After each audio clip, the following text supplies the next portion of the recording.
की वीडियो में इस आइसोमेट्रिक व्यू को third angle projection orthographic view में बनाएंगे।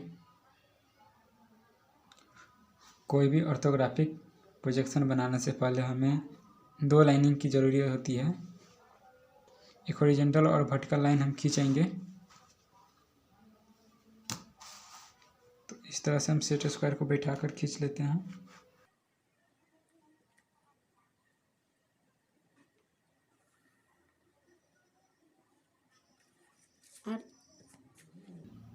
हम दो लाइन और खींचेंगे जो इसी पतली लाइन होगी, जो करीब 5 mm के अंतराल पे खींचेंगे इस तरह से।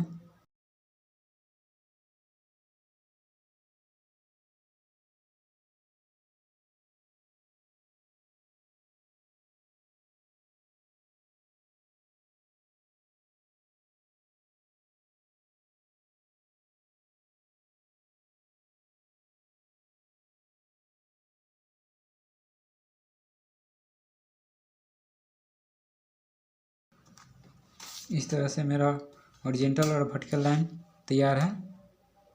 तो जो थर्ड एंगल का प्रोजेक्शन होता है उसका नियम होता है जिधर से हम देखते हैं उधर ही हम ड्रॉ करते हैं। जैसे कि आप देख सकते हैं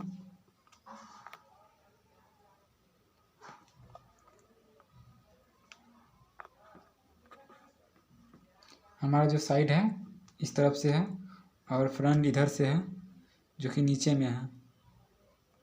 तो जिधर से हम देखेंगे उधर ही ड्रॉ करेंगे। तो साइड मेरा इस तरफ से है तो साइड इस तरफ से और नीचे ही बनेगी, और फ्रंट भी मेरा इस तरफ से है और नीचे भी है तो ये भी नीचे ही बनेगी।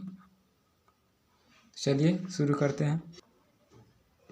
ये जो इसका पूरा ऊंचाई जो है वो 10 mm ये और 30 mm ये और 10 mm ये है, तो दोनों मिलाकर 40 mm हुई। तो हम यहाँ से 40 mm माप लेते हैं।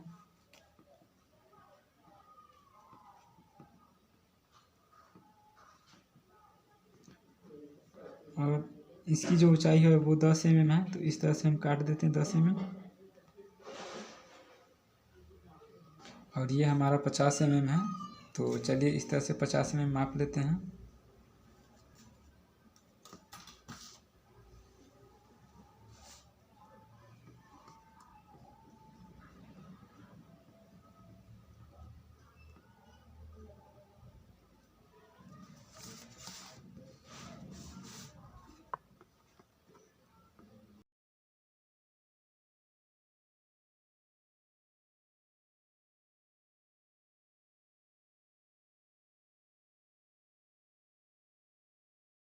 और इस तरह से 10 mm माप लेंगे।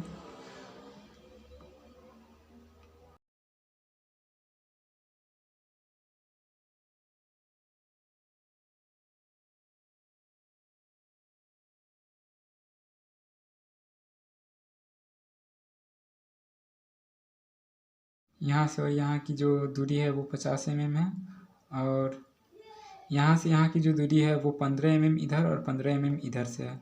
चलिए 15 mm मापते हैं।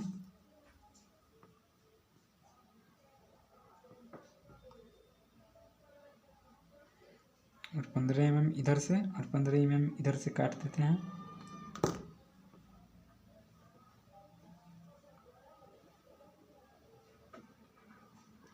और इसकी जो ऊंचाई है वो 30 mm है, तो चलिए 30 mm पर मिला देंगे 30 mm।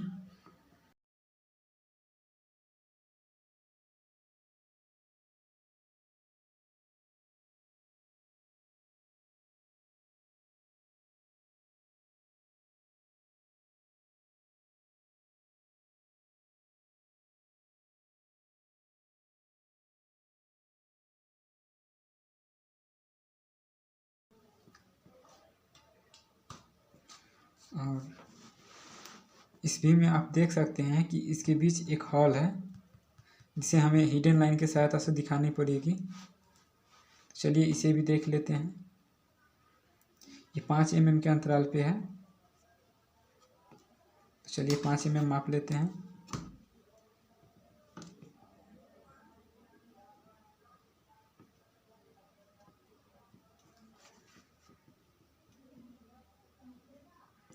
और हमने 5 mm मार्क कर टिकअप कर दिया है। चलिए इसे हिडन लाइन की सहायता से दर्शा देते हैं।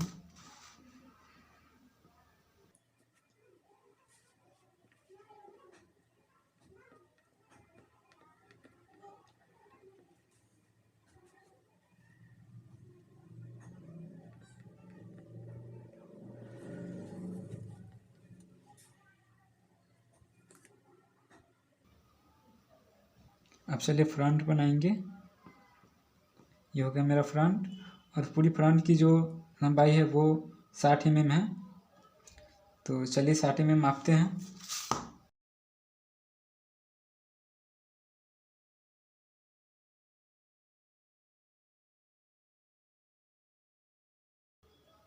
ये हो गया हमारा 60 mm।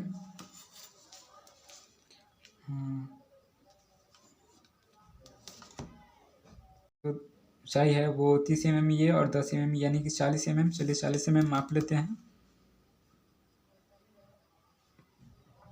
और ये इसका जो ऊंचाई है वो 10 mm है, तो 10 mm का लाइनिंग हम खींच लेते हैं।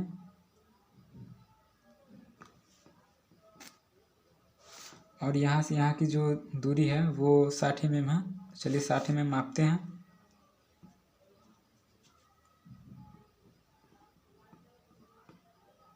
ये हो गया मेरा 60 mm।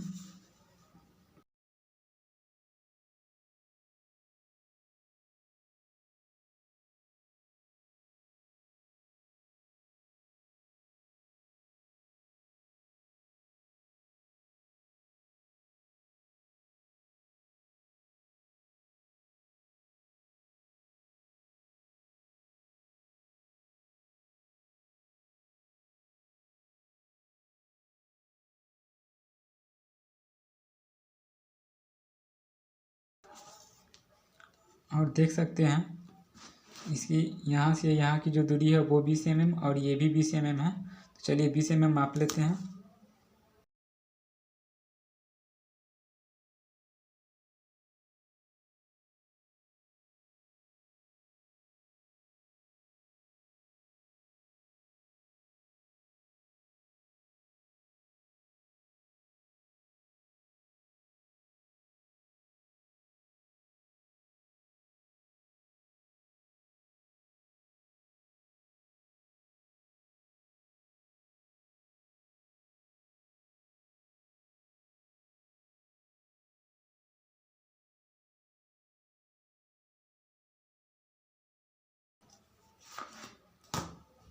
और हमेशा याद रखेंगे कि जो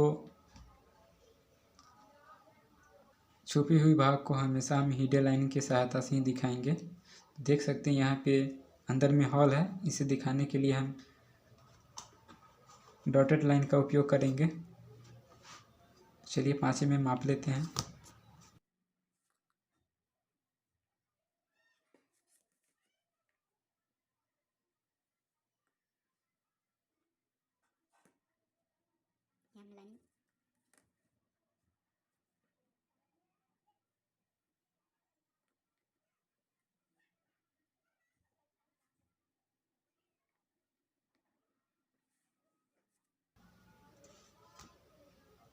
चलिए अब टॉप यानी कि प्लान बनाएंगे। तो इसकी जो यहाँ से यहाँ तक की जो दूरी है वो 60 mm है। तो चलिए पहले 60 mm माप लेते हैं इस तरह से।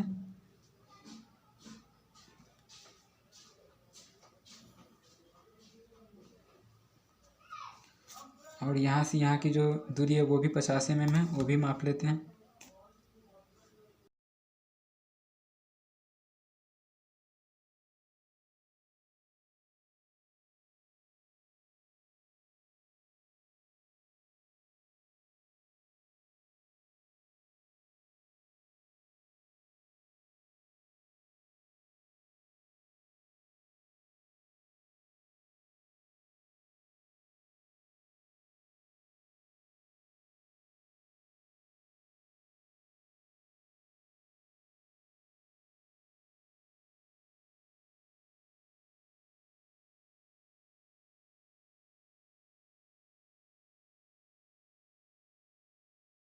यहाँ से और यहाँ की जो दूरी है वो 20 mm है। तो चलिए मापते हैं 20 mm।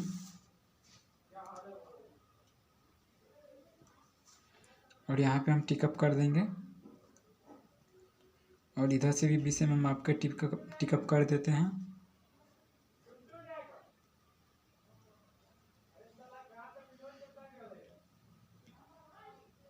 और इसकी जो दूरी है वो 15 mm है, यहाँ से यहाँ की। चलिए हम 15 mm माप लेते हैं।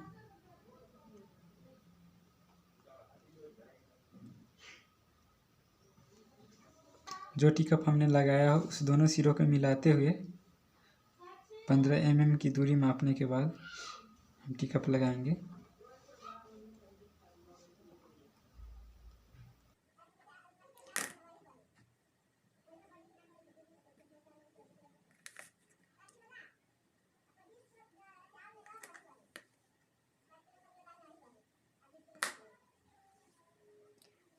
यार गलती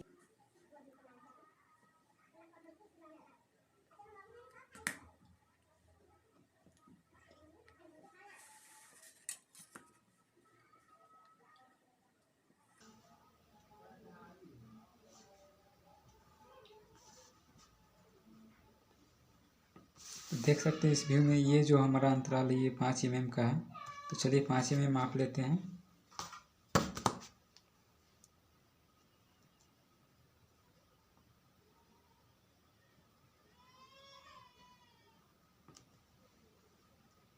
तो चलिए 5 mm को छोड़ के हम स्क्वायर बनाते हैं। इस तरह से हम टिकअप कर देंगे पहले।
ये हमेशा हम याद रखेंगे कि जो एरो हेड की जो लंबाई होगी वो 1:3 ही होनी चाहिए।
तो चलिए अब सिंबल बनानी है। तो सिंबल बनाने के लिए तो स्पेस नहीं बची है, लेकिन हमेशा एक बात हम याद रखेंगे, जो सिंबल बनेगी वो ऑर्थोग्राफिक व्यू के नीचे ही बनेगी।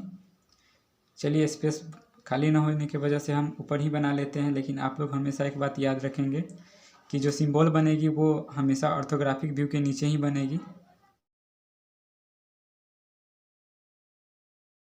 होती है सिंबल बनाने के लिए हम हमेशा डॉटेड लाइन का उपयोग पहले करेंगे। चलिए एक डॉटेड लाइन ले लेते हैं।